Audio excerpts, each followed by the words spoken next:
Hello welcome छ है मेरो न्यू ब्लगमा। म चाहिँ मिलन कुमार विश्वकर्मा। आज म रोमानियामा छु अहिले है। म एकजना भाइसँग चाहिँ एउटा इन्टरभ्यू लिन गइरहेको छु। उहाँ चाहिँ यसो 1 वर्ष भएछ रोमानियामा आएको, तर म डाइरेक्ट अब मैले भन्नुभन्दा पनि अब उहाँकै मुखबाट उहाँले कस्तो एक्सपिरियन्स गर्नुभयो रोमानियामा, के भयो आउनको लागि प्रोसेसिङदेखि लिएर यहाँको सेलेरीदेखि लिएर टिआरसी कहिले आउने होइन, सेलेरीको बारेमा ल सबै कुरा भनिदिनु त साथी। ल आफ्नो नाम सबै कुरा भनिदिनु। सबैजना जो मिलन दाईको च्यानल हेर्नुभन्दा भ्युवर्स छ सबैजनालाई म नमस्ते।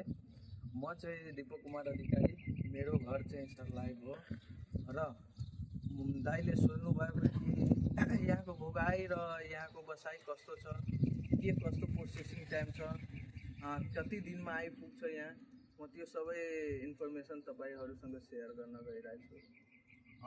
के भन्छ प्रथम चाहिँ हामीले एजेन्टलाई डकुमेन्ट दिए, पिपी साइज फोटोको अनि पासपोर्ट दिए, अनि त्यसपछि यो एजेन्टले एप्लाई गर्छ वर्क पर्मिटको लागि।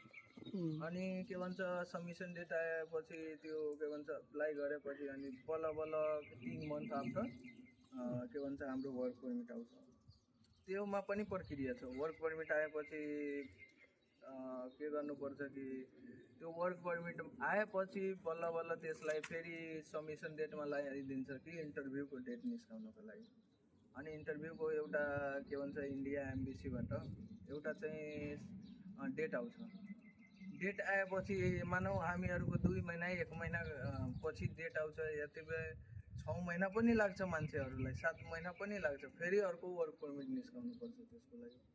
अनि बल्ल के भन्छ 6 महिना भएपछि कसैको 1 महिनामा आयो, कसैको 6 महिनामा आयो, कसैको 2 महिनामा आउँछ डेट, त्यो इमिग्रेसनसँग इन्टरभ्यूको डेट। हजुर हजुर।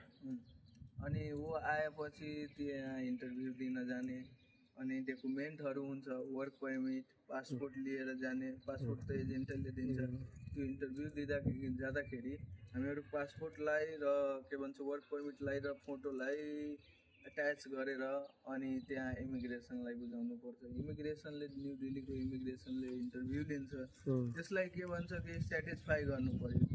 त्यो पनि धेरै भास्ट पुछ्दैन, एडभान्स पुछ्दैन, नर्मल हुन्छ के बेसिक। हामीहरू बेसिक इङ्ग्लिस हुन्छ नि, वाट इज योर नेम, हजुर हजुर, के भन्छ आफ्नो नाम भन, आफ्नो फ्यामिलीको नाम भन, नेपालमा के गर्दैछौ, के गर्दै थियो, अनि रोमानिया गएर अन्य कन्ट्री भाग्छौ कि भाग्दैन, त्यो पनि सोध्छ।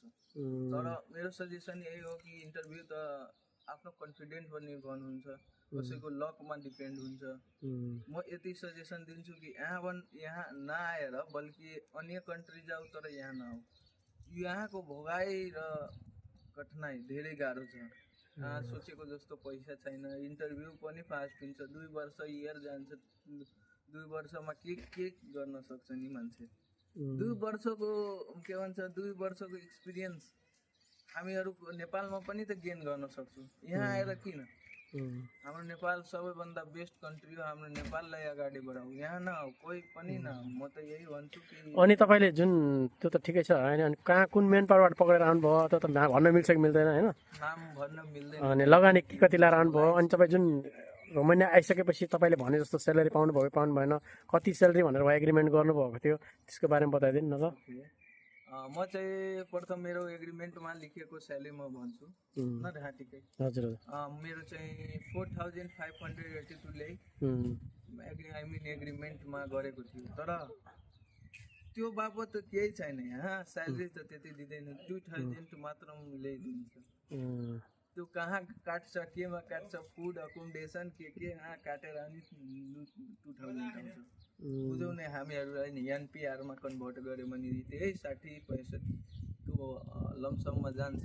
तर अहिलेको रेटिङ अनुसार।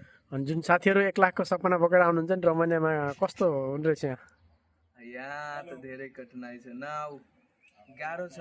के भन्छ आऊ बल्कि आऊ, तर राम्रो मेन पावर चुज गरेर आऊ।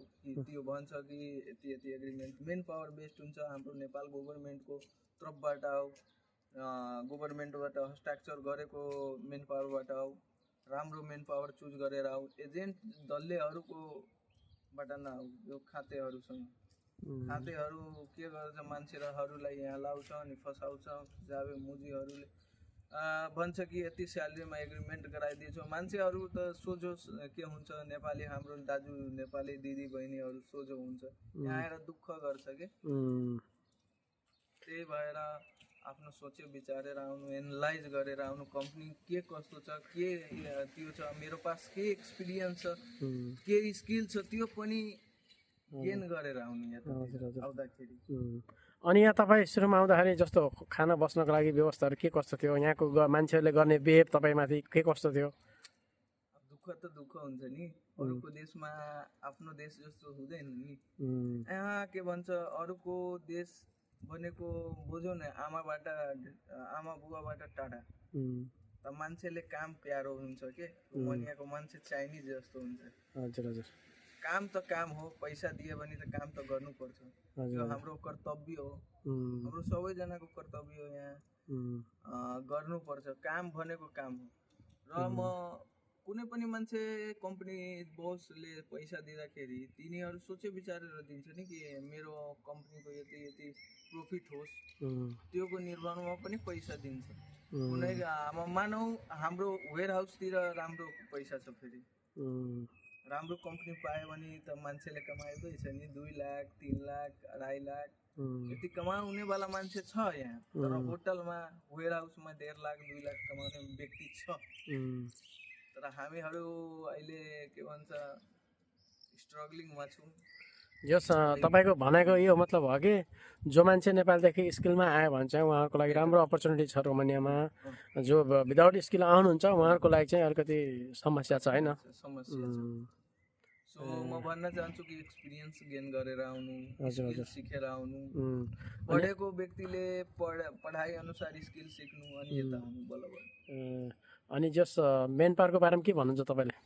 अब मेन पावरको त हाइडेन भयो त्यो म पर्सनलाइजिङ म आफ्नो सजेसन भन्ने कि गभर्मेन्टकोबाट स्ट्रक्चर भएको मेन पावरबाट आऊ जस्तै नाम त भन्नु मिल्दैन म किन नाम दु त्यसै भएर दाइ मलाई म सरी भन्न चाहन्छु के।